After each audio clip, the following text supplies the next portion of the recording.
Hello दोस्तों, board exam with Pankaj में आप सभी का स्वागत है।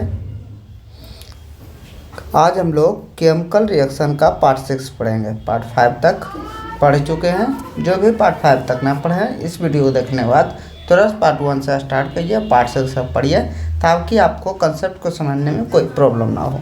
आज हम लोग विस्थापन अभिक्रिया के बारे में पढ़ेंगे। इसके पहले हम लोग एक पढ़े थे, क्या पढ़े थे? रिएक्टिविटी सीरीज,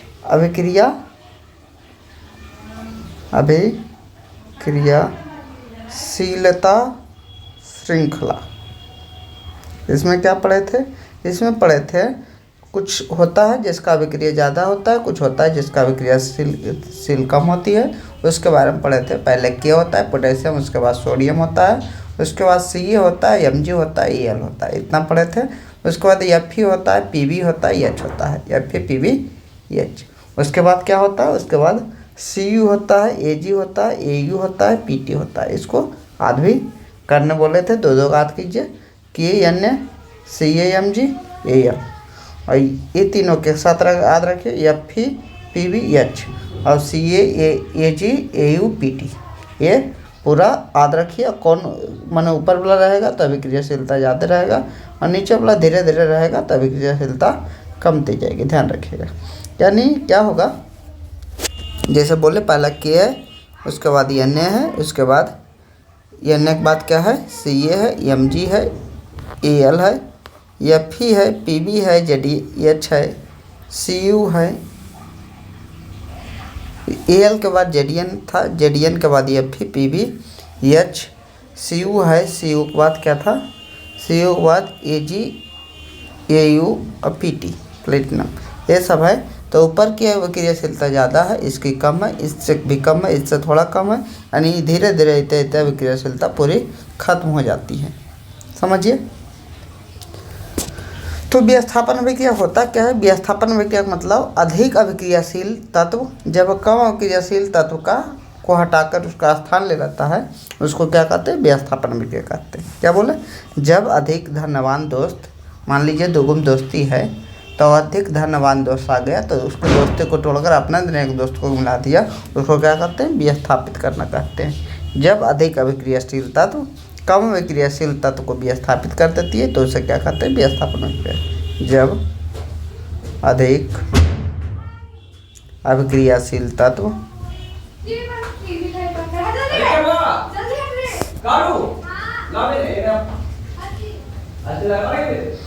कम अभिक्रियाशील तत्व को विस्थापित करके कम अभिक्रियाशील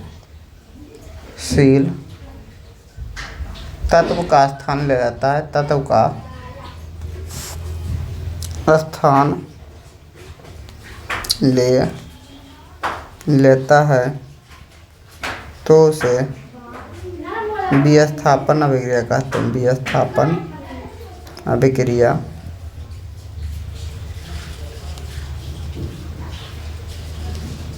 कहते हैं। जैसे Fe प्लस CuSO4, तो क्या होगा? Fe के साथ इसके साथ ये प्लस वाला है, याद रखिए प्लस है, ये प्लस है, ये माइनस है। Fe अधिक अभिक्रियाशील था कि नहीं? देखिए पहले लिख लीजिए। पहले के था, उसके बाद के के बाद Na Mg Al Na Ca Mg Al Zn Fe, उसके बाद Pb, उसके बाद H, Cu Ag Au और Pt। देखिए दोनों में कंपेयर कीजिए। Fe जो होना चाहिए ऊपर होना चाहिए, Fe कहाँ? Fe और Cu नीचे है, यानी अकेले वाला जो है अधिक अभिक्रियाशील है तो विस्थापित कर देगा। क्या बनाएगा? FeSO4 बनाएगा। FeSO4, Fe के साथ SO4 रहेगा, और Cu जो कम अभिक्रियाशीलता है, Cu नीचे जो है वो अलग हो जाएगा। Zn और Cu में देखिए तो Zn Cu, हाँ Zn अधिक अभिक्रियाशील है तो ये रिएक्शन होगा, ये प्लस है, प्लस होता है माइनस, ये प्लस वाला माइनस के साथ चल जाएगा, यानी ZnSO4 और प्लस Cu निकलेगा। अगला सोचिए, ये है Pb ऊपर है कि नहीं? Cu के है, यानी ये अभिक्रिया होगा। Cu Pb, देखिए Pb ऊपर है तब Pb क्या होगा? Cl2 और प्लस Cu बन जाएगा। उसके बाद क्या? Zn प्लस Zn और Ca, Zn प्लस Ca में Zn देखिए नीचे है Ca से, तो यह अभिक्रिया संभव ही नहीं है। तो ध्यान रखिएगा, जो अधिक अभिक्रियाशील तत्व है वही कम अभिक्रियाशील तत्व को विस्थापित कर सकती है। अगर कम अभिक्रियाशील तत्व कल्य है तो अभिक्रिया संभव नहीं होगा। समझ गए होंगे। विस्थापन अभिक्रिया ऐसी अभिक्रिया जिसमें अधिक अभिक्रियाशील तत्व कम अभिक्रियाशील तत्व का स्थान ले लेता है, उसको क्या कहते हैं, विस्थापन। द्विविस्थापन अभिक्रिया में क्या होता है, इसमें एक प्लस वाला एक माइनस होता है, एक प्लस होता है एक माइनस, तो ये प्लस इस माइनस के साथ जाता है, ये प्लस इस माइनस के साथ जाता है, ये ध्यान रखिएगा। यानी ऐसी अभिक्रिया जिसमें आयन का आदान प्रदान होता है, आयन क्या होता है, बदल जाते हैं। ये आयन इसके पास चल जाते हैं, ये आयन देख लीजिए क्या बनेगा, Na ये प्लस वाला है तो ये माइनस वाला आएगा Cl, ये एक एक होता है तो ये NaCl ही बनेगा। और प्लस B एक साथ क्या होगा, BaSO4, ये दो दो है तो दो दो कट जाएगा तो BaSO4। ये Na2 है तो यहाँ बैलेंस करें, यहाँ 2 भी लगाना पड़ेगा, ये हो गया। यानी परिभाषा क्या हुआ, वैसी अभिक्रिया जिसमें आयन का आदान प्रदान होता है उसको क्या कहते हैं, द्विविस्थापन अभिक्रिया कहते हैं। वैसी अभिक्रिया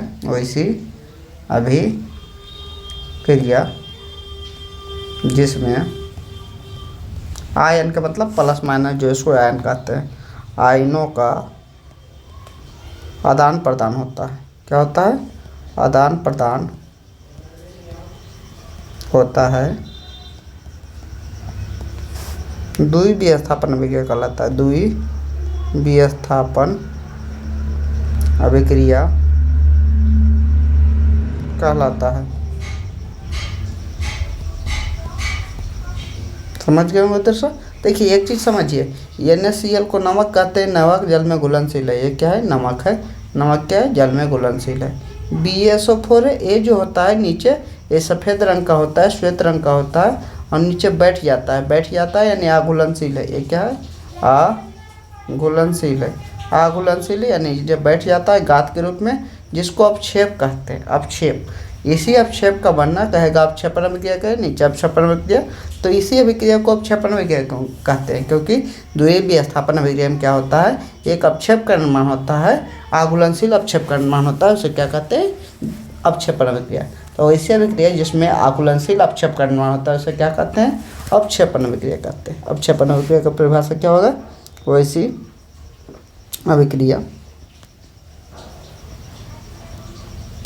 जिसमें अवक्षेप का निर्माण होता है, अवक्षेप का निर्माण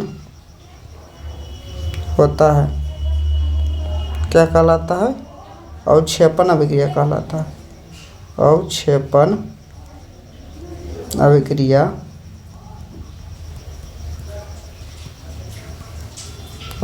अभिक्रिया कहलाता है। वैसे अभिक्रिया जिसमें अवक्षेप का निर्माण होता है, अवक्षेपण।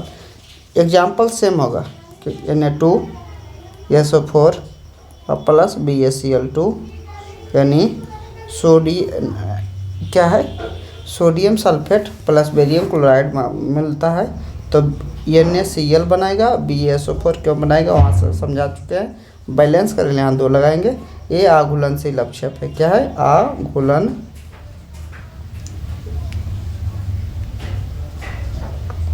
अपक्षेप। अपक्षेप का मतलब जो जम गया, जो नहीं घुल रहा है। ये यहाँ लिख रहा है श्वेत रंग का, ये पदार्थ निर्मित होता है जो जल में आबिलेय माने घुलता नहीं है, इसको क्या कहते हैं, अपक्षेपण अभिक्रिया कहते हैं। देखिए यहाँ इक्वेशन दिया हुआ है। द्विविस्थापन जिसमें आयनों का आदान प्रदान होता है, द्विविस्थापन अभिक्रिया पढ़ चुके हैं। उसके बाद देखिए ऊपर, पहले इसके ऊपर देख लेते हैं। इसके ऊपर लगता है कुछ क्वेश्चन था जिसे ना सोल्व किए। देखिए इसका कह रहा है, इसमें है किसी पदार्थ यक्ष के विलयन का उपयोग सफ़ेदी करने के लिए होता है। पदार्थ यक्ष का नाम बताओ, किसका उपयोग सफ़ेदी करने के लिए होता था, तो बताए थे बुझा हुआ चूना का उपयोग क्या होता था, सफ़ेदी करने के लिए होता था।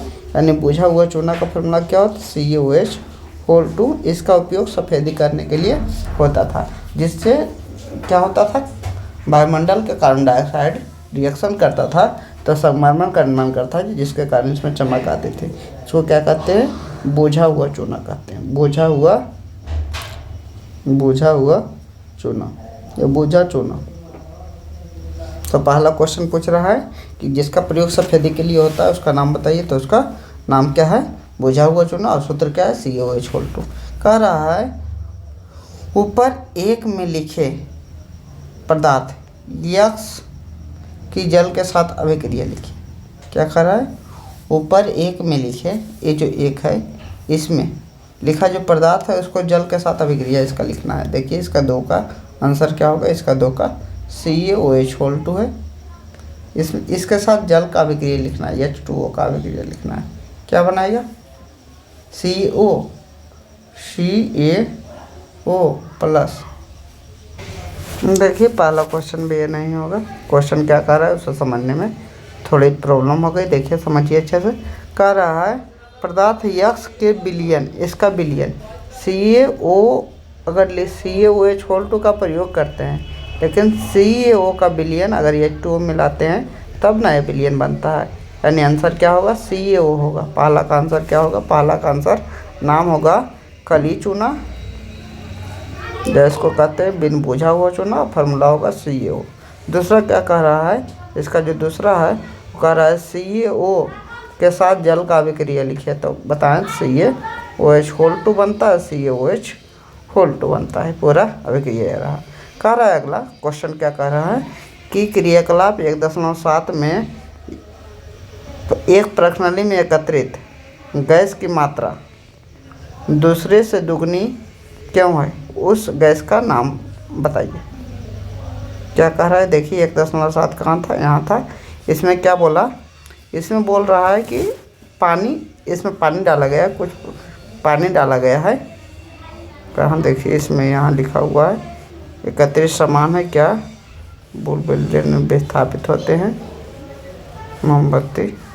देखिए यहाँ कुछ बोला हुआ, मग में जल डालिए, उसमें इलेक्ट्रोड, उस इलेक्ट्रोड से जल में थोड़ा कौन चीज़ सल्फ्यूरिक अम्ल तनु डालना कह रहा है।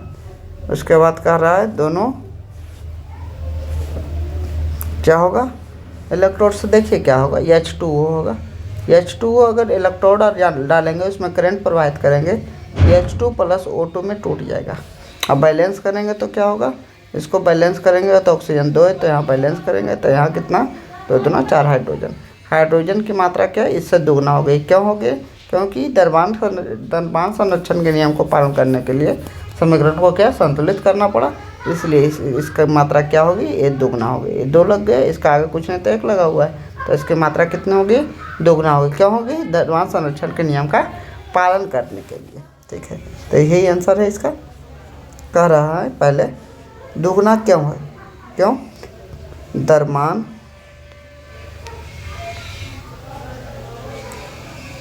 संरक्षण के नियम को पालन करने के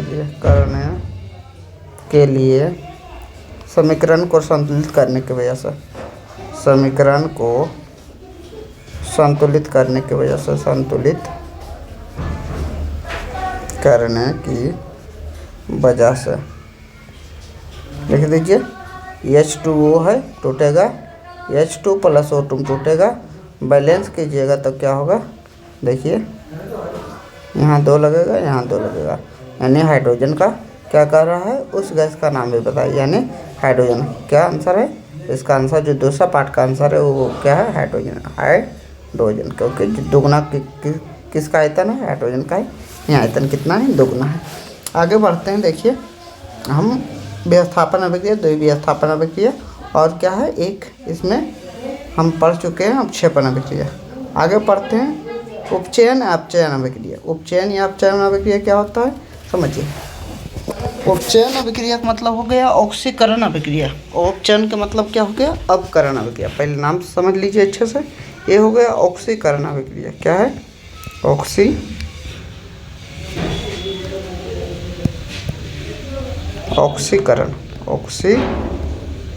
अभिक्रिया।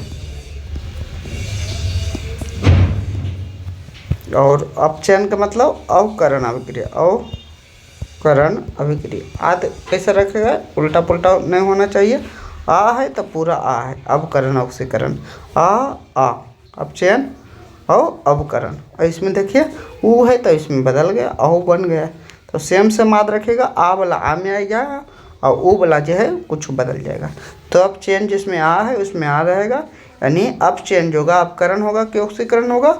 ऑक्सीकरण में ओ आ रहा है, ये नहीं होगा, अब करण होगा। समझ गए होंगे। तो ऑक्सीकरण अभिक्रिया का मतलब क्या होता है? वैसा अभिक्रिया जिसमें ऑक्सीजन का जोड़ होता है, ऑक्सीजन का योग होता है। तो वैसा अभिक्रिया जिसमें ऑक्सीजन जुड़ता है उसको क्या कहते हैं? ऑक्सीकरण अभिक्रिया। वैसा अभिक्रिया जिसमें ऑक्सीजन जुड़ता है क्या कहलाता है? ऑक्सीकरण अभिक्रिया कहलाता है। ऑक्सीकरण अभिक्रिया कहलाता है। जैसे में Cu में ऑक्सीजन जोड़ा बनेगा कौन चीज़? CuO बनेगा। दो है कट जाएगा भाई, दोनों का क्या बैलेंस से हम बचा चुके हैं। ऑक्सीजन 2 है, यहाँ 2 लगेगा, यहाँ भी 2 लगेगा। देखिए इसी प्रकार MgO होगा, 2-3 बार इसको बैलेंस करना हम सिखा चुके हैं। अपकरण अभिक्रिया या अपचयन अभिक्रिया का मतलब क्या हुआ? अपकरण या अपचयन अभिक्रिया का मतलब हुआ वैसी अभिक्रिया जिसमें इलेक्ट्रॉन जो होता है हट जाता है, इलेक्ट्रॉन की हानि होती है। वैसी अभिक्रिया जिसमें इलेक्ट्रॉन में ऑक्सीजन का वियोग होता है, ऑक्सीजन का जोड़ हो, ऑक्सीजन जोड़ता है तो ऑक्सीकरण, ऑक्सीजन हटता है तो अपकरण। वैसे अभिक्रिया जिसमें ऑक्सीजन का वियोग होता है, वियोग में हटना, वियोग होता है। ऑक्सीजन का क्या होता है? वियोग होता है। क्या कहलाता है?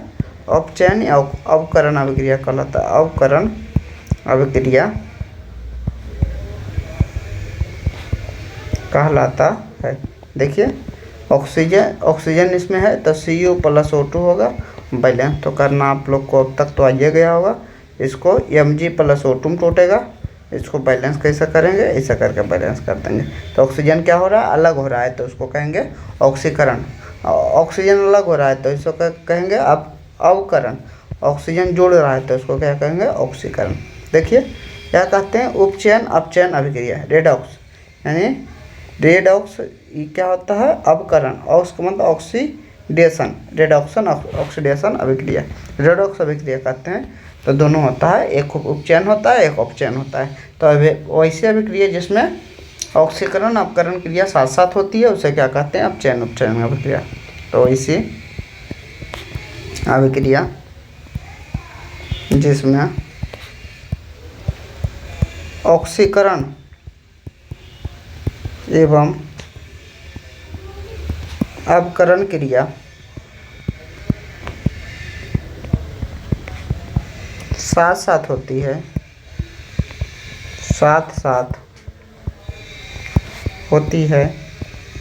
क्या कहलाता है? रेडॉक्स अभिक्रिया कहलाता है। रेडॉक्स अभिक्रिया कहलाता है। रेडॉक्स का मतलब जिसमें ऑक्सीकरण अपकरण क्रिया क्या होती है? साथ साथ होती है। जैसे समझिए इसमें Cu + H2O हो जाएगा, तो इसमें ऑक्सीजन क्या हो रहा है? हट रहा है, तो ऑक्सीजन का हटना क्या हुआ? अवकरण। इसमें देखिए अब क्या हो रहा है? ऑक्सीजन जुड़ रहा है, इसमें क्या होगा? ऑक्सीकरण। दोनों एक ही समीकरण में हो गया, तो इसको पूरा को क्या कहेंगे? रेडॉक्स रिएक्शन है, रेडॉक्स अभिक्रिया है। समझ गए 3 चीज़? कहेगा ऑक्सीकरण, ऑक्सीजन का जुटना, ऑक्सीकरण, अवकरण, ऑक्सीजन का हटना, अवकरण, और जब दोनों हो जुटे भी हटे भी तो उसको कहते हैं ऑक्सीकरण। Thank you so much for watching this video. अगर वीडियो अच्छा लगे तो वीडियो को लाइक शेयर सब्सक्राइब, चैनल को सब्सक्राइब करें। Thank you so much for watching this video. आप अपने साइंस को मजबूत करने के लिए इस वीडियो को लगातार देखते रहिए। Thank you.